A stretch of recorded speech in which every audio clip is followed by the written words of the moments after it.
Well, good afternoon, good evening, everybody. Welcome to another edition of Maturing the Sons of God. I am your host, Apostle Michael Fram, with Prophetic Destiny Ministries International in Sayreville, New Jersey. We come to you every Wednesday at 5:30 p.m. on the East Coast and 2:30 p.m. on the West Coast, right here on the Kingdom First TV network.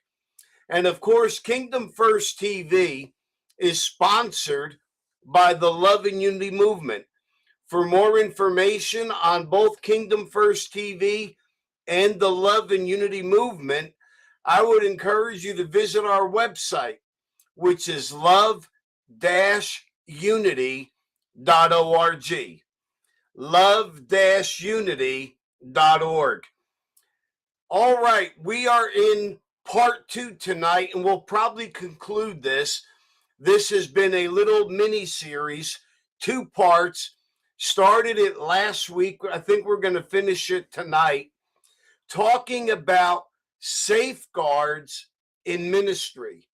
I felt very urgent in my spirit last week as I was praying early in the week about all of the exposure that we have seen and all of the big name ministers, it seems like, that have been caught up in scandals and in problems, and people that have had failings and have fallen and all those kinds of things. And it's really given the church a bit of a black eye.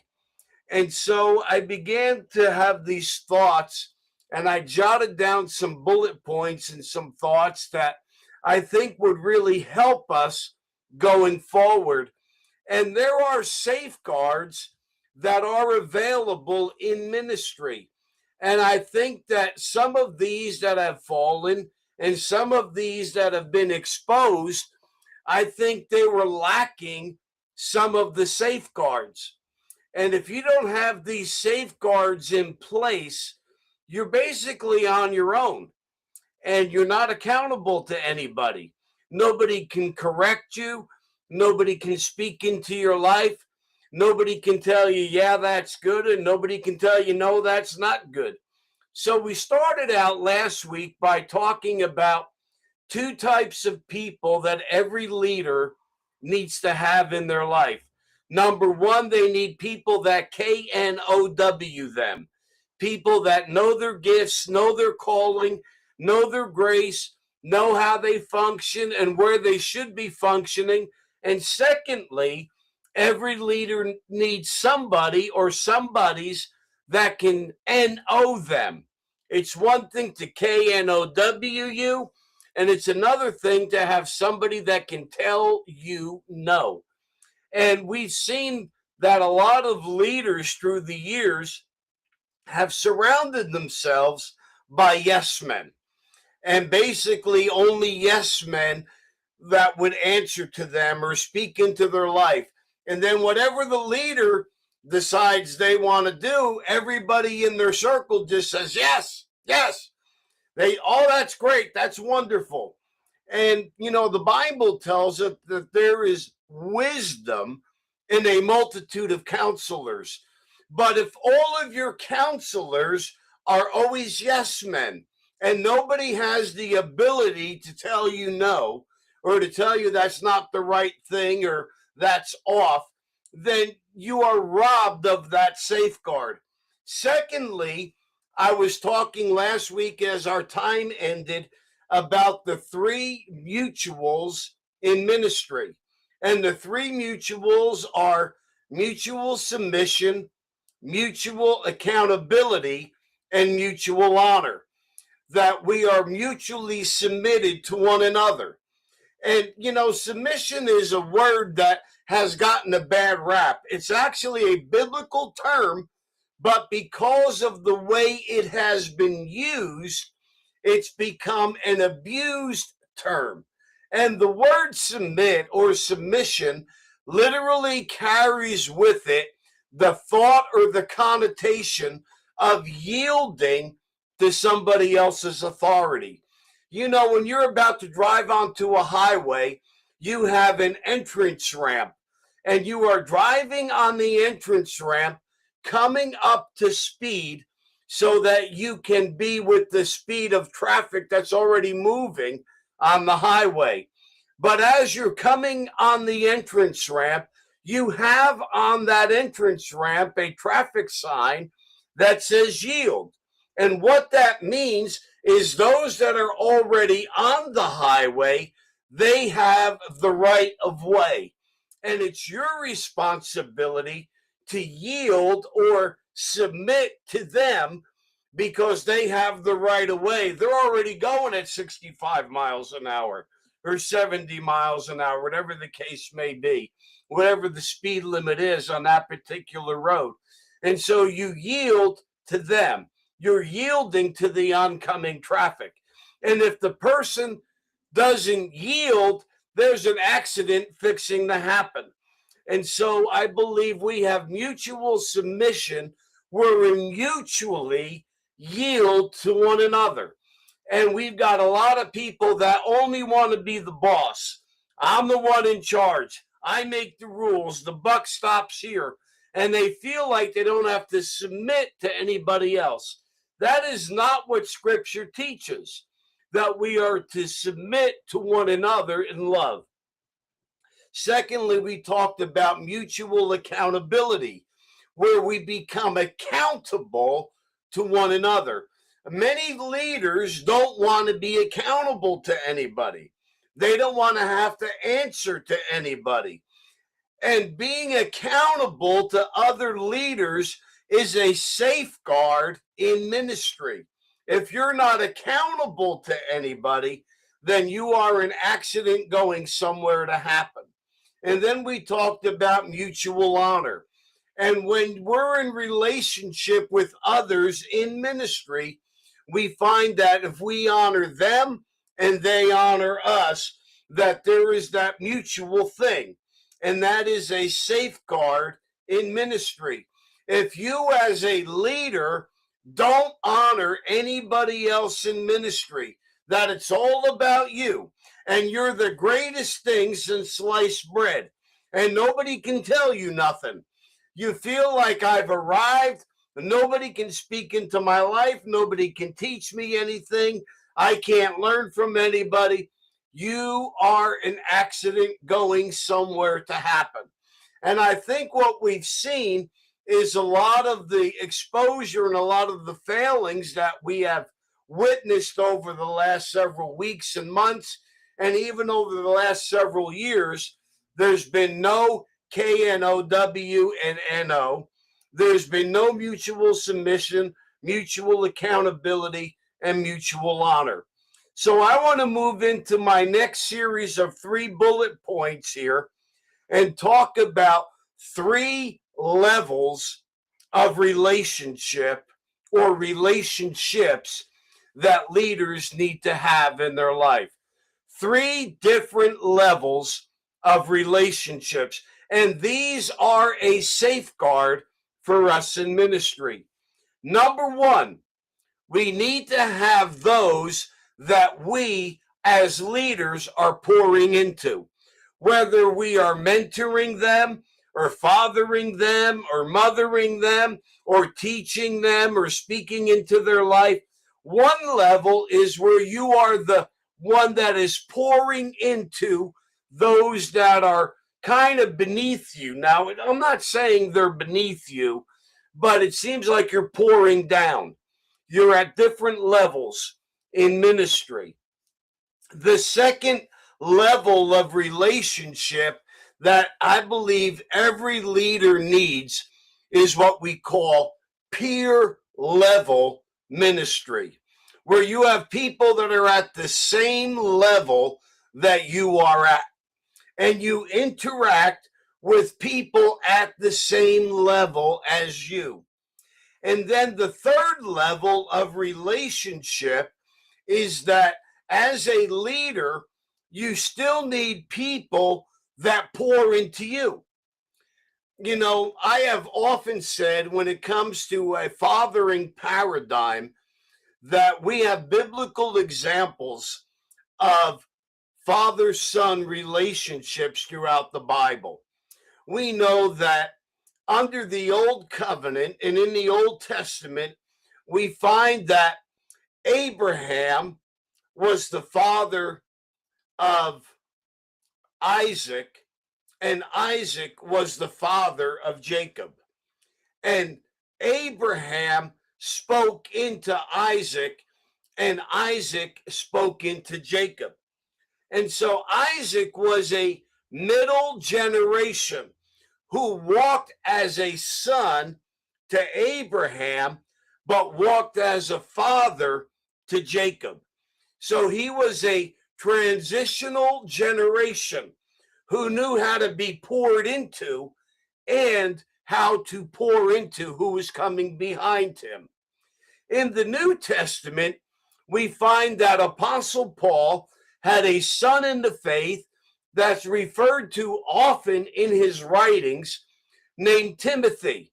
And Timothy, Paul himself called a faithful son. He said, I don't have anybody else that has my heart but Timothy.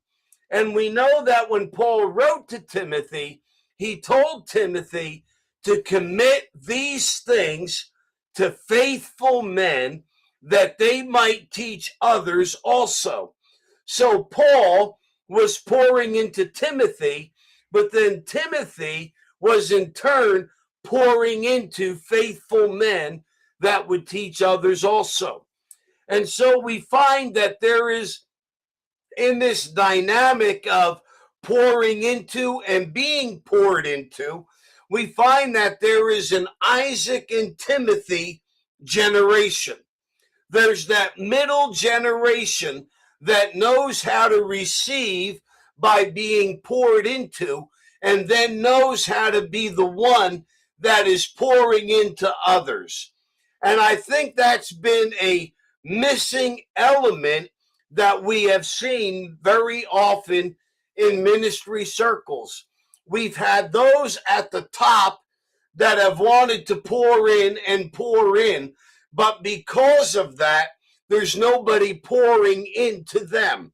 And this is where the peer level relationships become very, very important.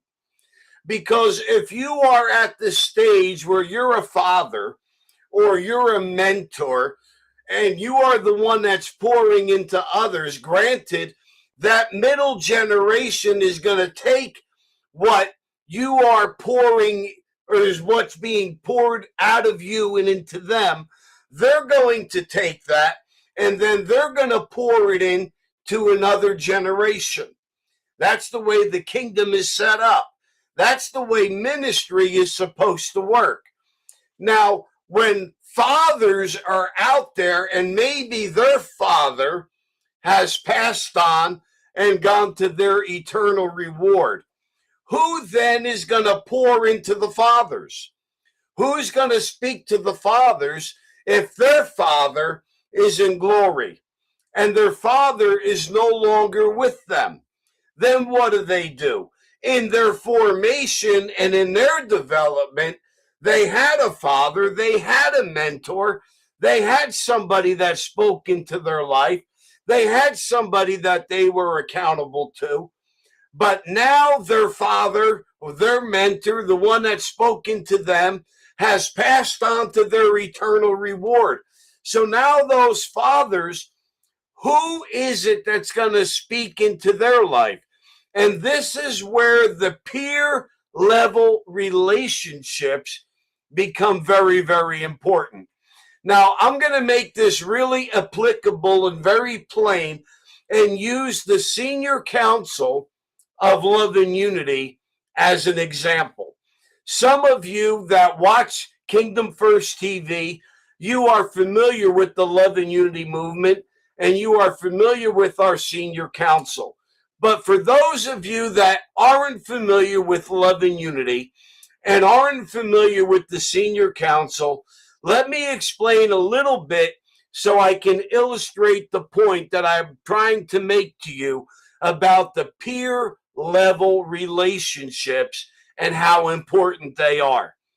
Now, the senior council of the Love and Unity movement, we have a founder and a visionary who is the set man over the Love and Unity movement. And his name is Apostle Eddie Maestas. He is the senior leader. He's the visionary. He's the one that God gave the vision to.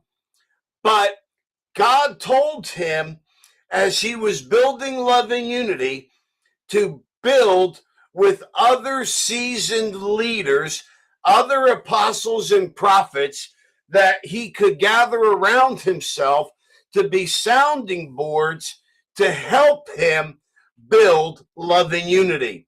And one of the things that the Lord said to Apostle Eddie, and he would not object to me saying this publicly because he himself has said it publicly on numerous occasions in my own hearing, in person and virtually in Zoom calls and on live broadcasts. And he said the Lord told him when God commissioned him to begin Love and Unity, to bring leaders together out of love and out of unity, the Lord said to him, I'm going to send you people that are smarter than you. Some of them are going to be smarter than you, and they're going to help you.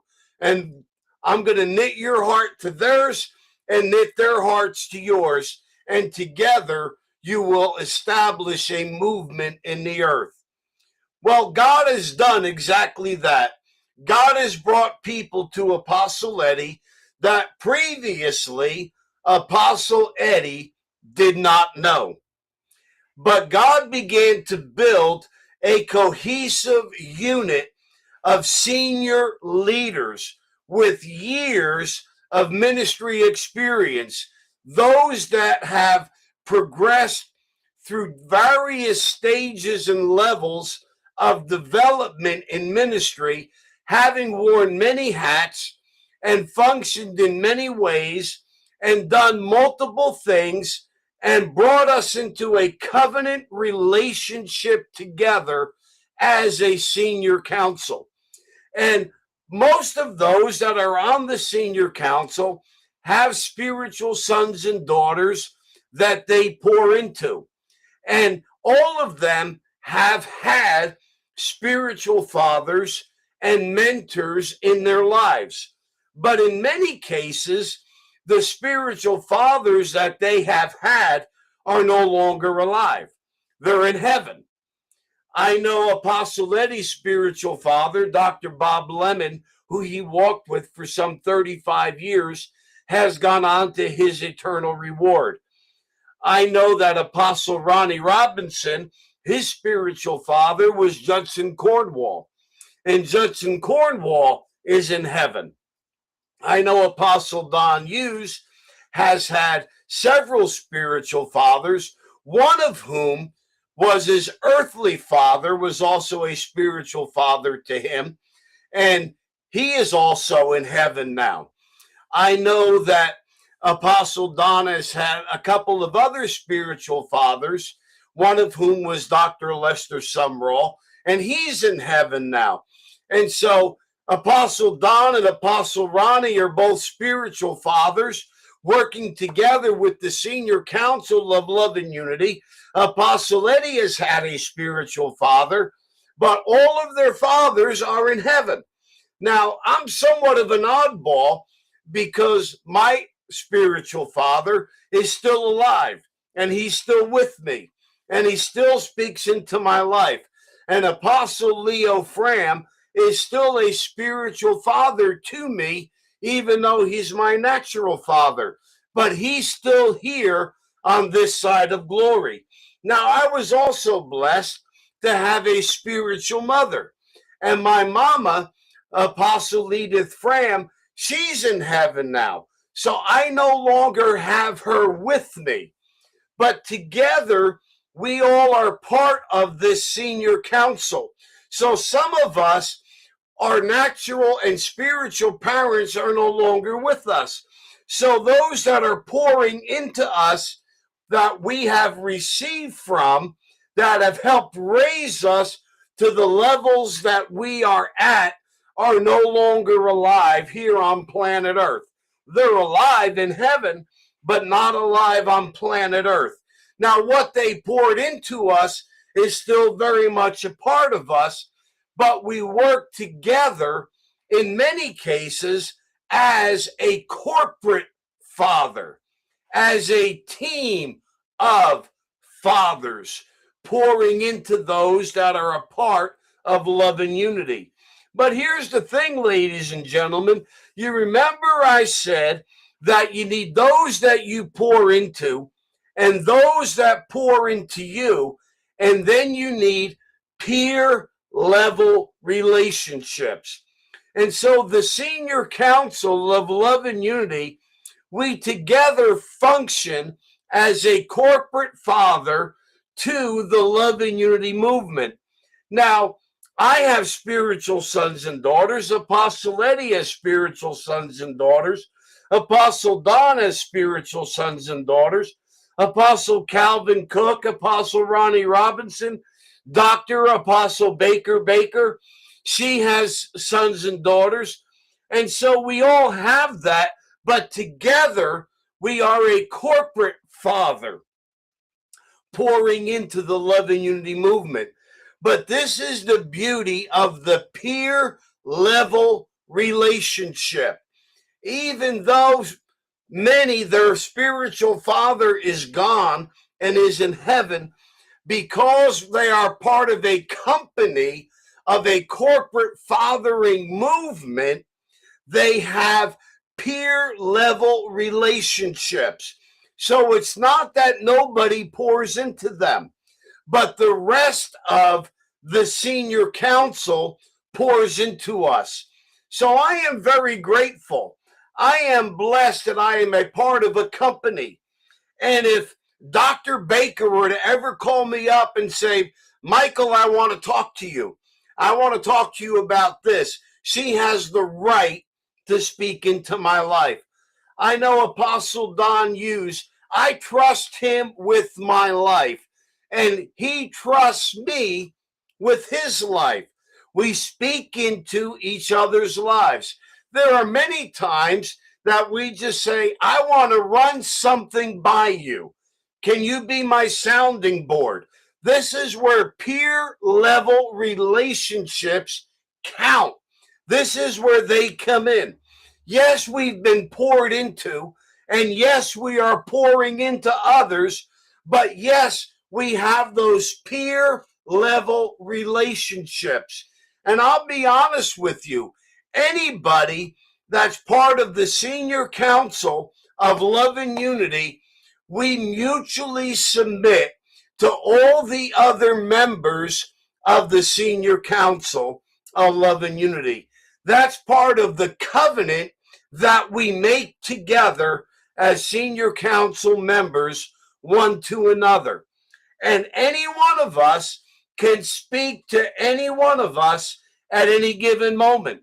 I remember one time I made a statement on one of the Zooms, and you know me, sometimes I can come on a little bit strong. I can come on like gangbusters, and I said something rather strong. The next day, Apostle Calvin Cook called me on the phone, and he said, Michael, I want to talk to you. I said, yes, sir. He said, explain to me what you meant by this statement that you made. And I said, certainly. So I explained to him what I meant by the statement that I made. And then Apostle Cal said, oh, okay, I get where you were coming from. Well, that's the beauty of peer level relationship. Do you know that in our Senior Council, we don't always agree? But we have agreed that the unity that we function in and function as is more important than our disagreements. And I've seen things where people will say, well, I'm just going to pick up the phone and call them. I'm going to send them a text and say, you got a couple of minutes that we can talk. I want to run something by you. I want to talk to you. And we have that amongst the Senior Council. This is peer level relationship. So we want those that we pour into in leadership. We want those that pour into us in leadership. And then we want the peer level relationships. In looking at those three levels of relationship, every leader needs to have them because it makes a continuous flow. There's pouring in and there's pouring out. There's pouring in and there's pouring out. And all of these things about the three mutuals and the three levels of relationship and the KNOW and the NO, what it really boils down to is this. Here's the question. This is the magic question, ladies and gentlemen. This one question is the summation of all of those bullet points that we hit last week and tonight. The question is this: who speaks into your life? Who speaks into your life?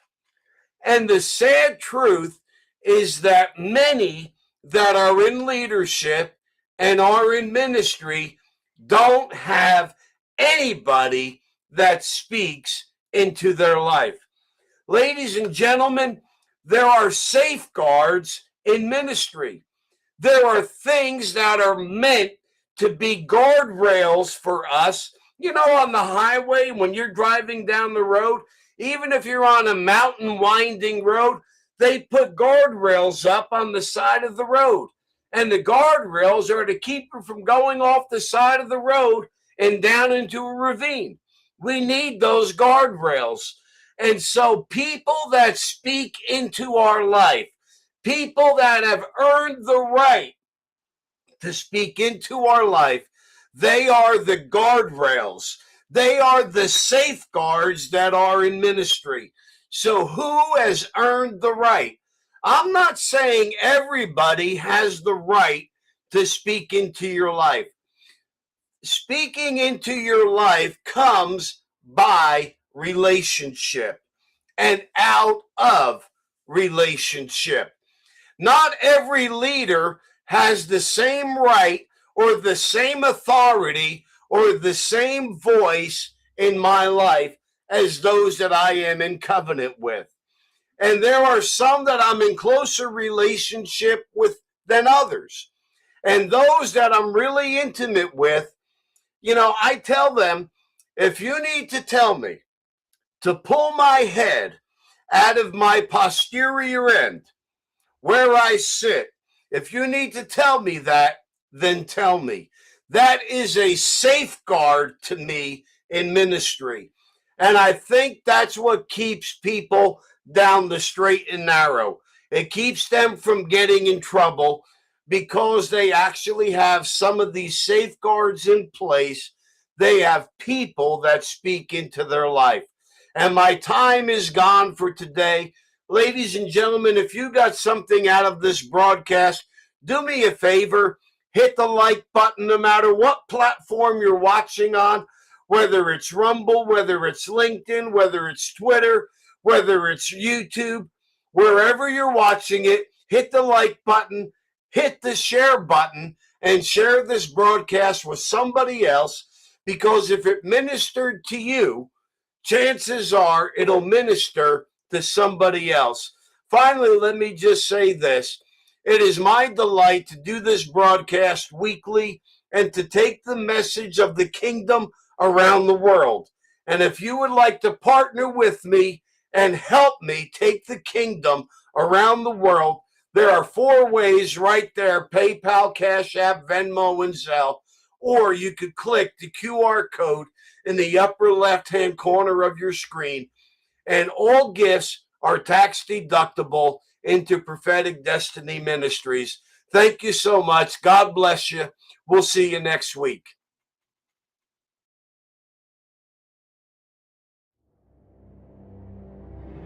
Thank you for watching Kingdom First TV, your station